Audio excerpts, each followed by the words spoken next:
অসম সাহিত্য সভাৰ ডক্টৰ ভূপেন হাজৰিকা সাংস্কৃতিক বিশ্ববিদ্যালয় প্ৰকল্প তাৰ আহ্বায়কৰ দায়িত্ব দিছে আৰু অসম সাহিত্য সভাৰ মাননীয় সভাপতি ডক্টৰ বসন্ত কুমাৰ গোস্বামী ডাঙৰীয়া, উপসভাপতি পদুম ৰাজ খোৱা ডাঙৰীয়া, প্ৰধান সম্পাদক দেৱজিৎ বৰা ডাঙৰীয়াক এই সুযোগতে ধন্যবাদ জ্ঞাপন কৰিছোঁ।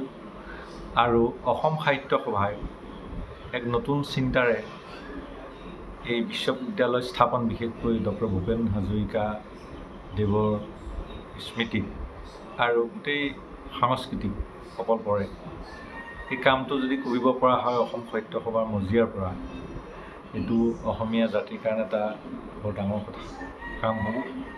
আৰু আহি থকা দিনবিলাকত অসমীয়া ৰাইজৰ, অসম সাহিত্য সভাৰ সদস্যসকলৰ, শুভাকাংক্ষীসকলৰ চিন্তাৰ চৰ্চাৰে সমৃদ্ধৰে এক ভাল প্ৰকল্প অসম সাহিত্য সভাই আগবঢ়াব পাৰিব বুলি আমি আশাবাদী। চাওক, 1984 চনত মই প্ৰথম সাহিত্য সভাৰ প্ৰাথমিক সদস্যভুক্তি হৈছোঁ, অন্তৰ্ভুক্ত। তাৰপিছত মই বিভিন্ন সময়ত সাহিত্য সভাৰ বিভিন্ন দায়িত্ব পালন কৰিছোঁ। নাহৰণি শাখা সাহিত্য সভাৰ সম্পাদকৰ দায়িত্ব পালন কৰিছোঁ। 1998-99 কাৰ্যকালত গোলাঘাট জিলা সাহিত্য সভাৰ কাৰ্যনিৰ্বাহক সদস্য হৈছোঁ। পৰৱৰ্তী সময়ত দেৰগাঁও সাহিত্য সভাত মই ধন ভৰালী পত্ৰিকা সম্পাদক, অসম সাহিত্য আৰু শাখাৰ সভাপতি পৰ্যন্ত দায়িত্ব অৰ্পণ কৰিছে দেৰগাঁও ৰাইজে। আৰু অসম সাহিত্য সভাৰ মই দুটা কাৰ্যকালৰ কৰ্ণধাৰ সমিতিৰ সদস্য।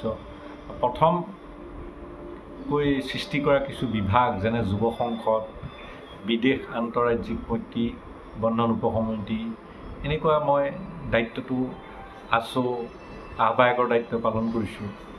আৰু গোলাঘাট জিলা সাহিত্য সভাতো তেনে ধন ভৰালী কৰ্ণধাৰ সমিতিৰ সদস্য পালন কৰিছোঁ। আৰু বিশেষকৈ দেৰগাঁও সাহিত্য সভাৰ শতবৰ্ষ উদযাপন সমিতিৰ সভাপতিৰ দৰে মূল দায়িত্ব পালন কৰিছোঁ। 200খন কিতাপ ওলোৱাত আমি আগভাগ লৈছিলোঁ। আৰু অসম সাহিত্য সভা 2011 চনত দেৰগাঁৱত যিখন অধিৱেশন হৈছিলে, সেই অধিৱেশনৰ মই যুটীয়া সম্পাদকৰ উপৰিও যিটো সাংস্কৃতিক সন্ধিয়া যিসমূহ কাৰ্যসূচী তাৰ সভাপতি দায়িত্ব ৰাইজে দিছিলে। আৰু সেই অধিৱেশন কেনেকৈ হৈছে আপোনালোকে সকলোৱে জানে। আৰু বিদেশতো আমি অসম সাহিত্য সভাৰ শাখা ছিংগাপুৰৰ পৰা আৰম্ভ কৰি বিভিন্ন বহিৰাজ্যত কলিকতালৈকে শাখা গঠন কৰিছোঁ। বিভিন্ন সময়ত কাঠমাণ্ডু, নেপাল, বাংলাদেশত অসম সাহিত্য সভাৰ দল লৈ পেলাই আমি গৈছোঁ।